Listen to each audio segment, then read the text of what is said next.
The COVID-19 pandemic has created unprecedented times. This is a period that stretched way past its start in 2020 through 2021 and will almost certainly continue well into 2022 and possibly beyond. And while music museums in recent years have constantly faced challenges, this long year of 2020, 19 months and counting, has created uniquely tough circumstances, circumstances which have affected individual museums in different ways. However, one thing that all music museums have in common during these times is the need to find strategies to re-engage with the public in a post-pandemic world. While it is good to think big, such as planning typical large-scale museum events such as exhibitions and exhibits, it can also serve museums well to think small. There are many things that can be done by museums that are less time and resource intensive and that have a good ratio of means and effort to results. Today I will discuss 2.5 ideas that can be applied by museums on a micro to small scale that can help kickstart that re-engagement with the public during this new normal. None of these ideas themselves are new, but it is important to find new ways of approaching and implementing them in light of new museum realities.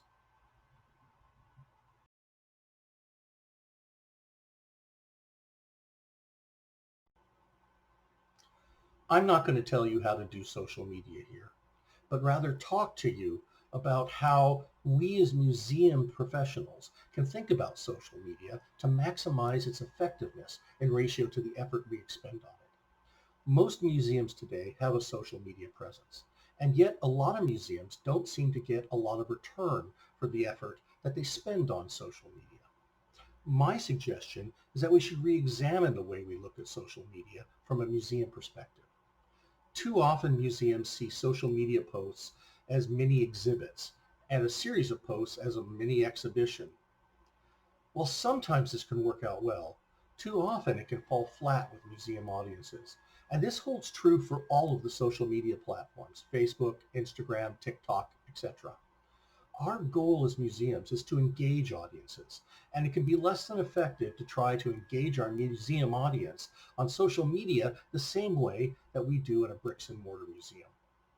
We have all seen museum social media posts of beautiful objects presented without context. And as museum professionals, a great many of us have sneered slightly to ourselves at these posts due to their lack of context. We've also seen these same types of posts of beautiful objects with context. Lots and lots of context. Two labels and a text panel's worth of context. And the same people who sneer at the bare bones postings roll their glazed over eyes at the dry didacticism of those types of posts. But interestingly enough, although apparently at opposite ends of the information spectrum, both of these types of social media posts have the exact same problem. They are not engaging their audience. And here's the key thing to remember about social media. As Canadian philosopher Marshall McLuhan famously said, the medium is the message.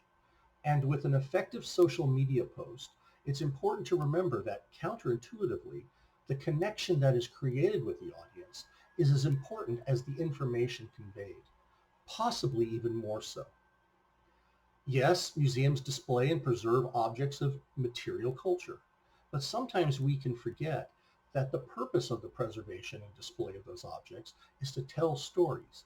And there are essential elements to good storytelling that we should return to again and again as first principles.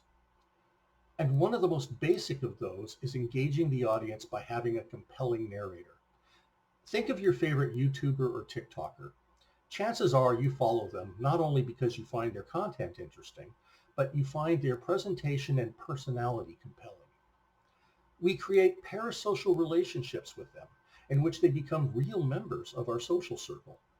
Museum professionals need to be as aware of the personalities they project on social media as the content that they create and curate. The former helps to effectively deliver the latter. The best social media posts create a bond with the viewer, as if they were hanging out with you or looking over your shoulder as you do something cool and interesting. To put it another way, The most effective way for museums to engage with the public is for museum people to be engaging with the public.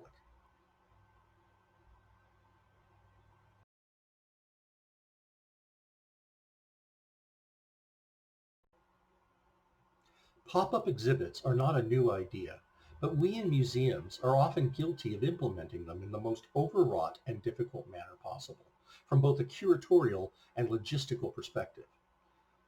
Don't do this. If you can keep it simple, it's much easier to keep it fresh. We need to learn how to be more nimble in the implementation of pop-up exhibits. And the best way to do that is to come up with formulas that work for your institution, that allow curators to quickly conceptualize them and staff and exhibit designers to quickly design and create them. This is where having a formula is the key.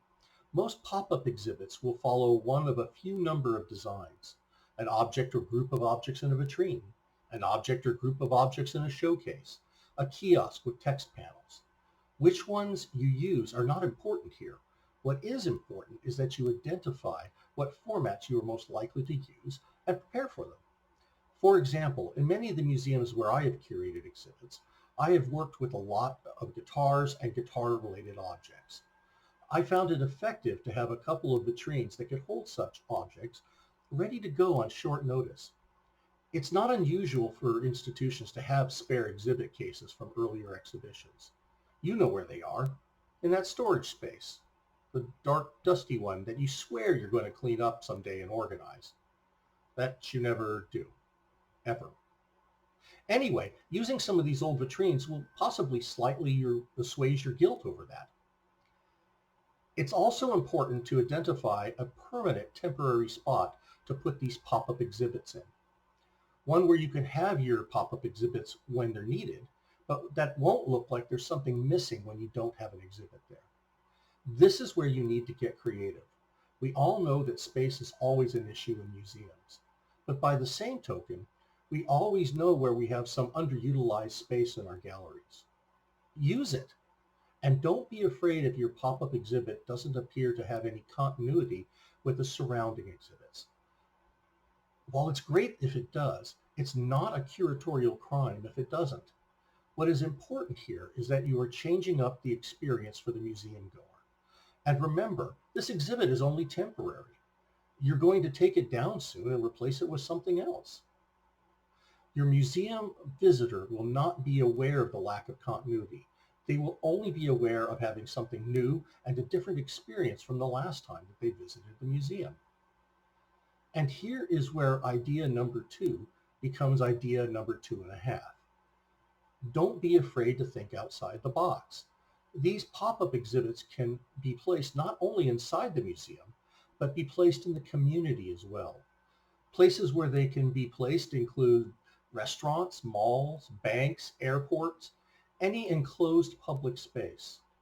Be creative.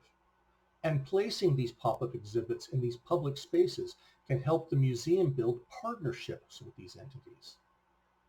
But at this point, I hear you saying, wait, so you want me to put our museum's 16th century English Opharian next to the food court in a mall?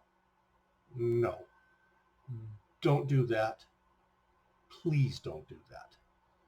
For these type of community outreach exhibits, we use a little curatorial sleight of hand. Remember, in this case, what is important here is not the object itself, but the story that you can use the object to tell. We museum people have a slight tendency towards snobbishness. I mean connoisseurship. But it's important to remember that our visitors can get as much of a visceral experience from a plastic ukulele as an old Cremonese violin. So what do you put in these vitrines? Objects from your playing collection. Objects with a small likelihood of being damaged in a less than ideal environment. This is not to say that standards should not be maintained. You will have to be creative in your object selection and interpretation, but isn't that what we're supposed to do as museum professionals? One last important point I'd like to make about these community outreach pop-up exhibits is that you shouldn't underestimate their ability to promote your museum and your museum's brand. With these type of pop-up exhibits, creating awareness of your institution is equally as important as any curatorial function.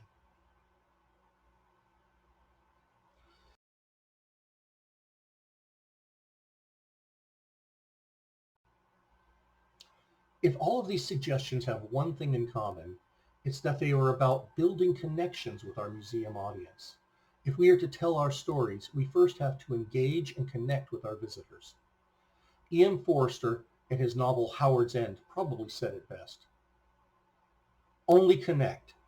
That was the whole of her sermon. Only connect the prose and the passion, and both will be exalted, and human love will be seen at its height. Live in fragments no longer. Thank you for your attention.